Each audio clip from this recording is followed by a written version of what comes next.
اقتصادي معاونیت په تیره اونۍ کې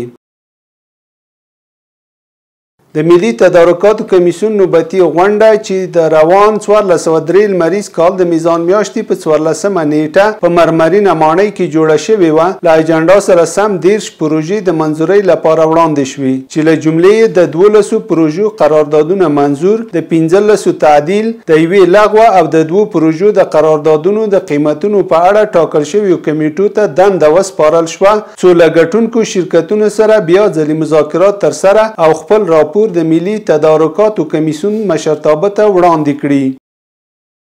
د ریاست الوزرا اقتصادي مرستیال محترم ملا عبدالغنی برادر اخوند له لوري د روان 1403 لمریز کال د میزان میاشتې په 15مه نیټه د امام ابو حنیفه دریم ملي او نړیوال نندارتون پرانیستل شو. محترم ملا صاحب په همدې مناسبت جوړ شوو مراسمو ته د خپلو خبرو پر مهال وویل د هیوادونو ترمنځ د سوداګریزو اړیکو د پراخولو او خپلو توکو ته د بازار موندلو یوه تر ټولو ښه لاره نندارتونونه دي چې له نیکمرغه د دریم ځل لپاره په کابل کې د امام ابو حنیفه ملي او نړیوال نندارتون پرانیستل کیږي.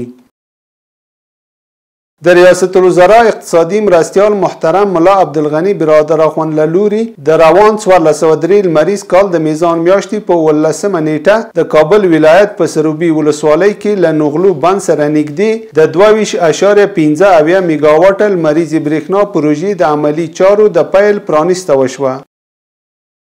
د ریاست الوزرا اقتصادي مرستیال محترم ملا عبدالغنی برادر اخوند په حضور کې د روان لمریز کال د میزان میاشتې په 19مه نیټه د کانونو او پټرولیم وزارت او ازبکستاني کمپنۍ ترمنځ د شاوخوا $1 میلیارډ په پانګونې سره د توتي میدان ګازو د اکتشاف او استخراج 10 کلن تړون لاسلیک شو. جوړې بدې شاړې کړم ښایسته به دې سوچند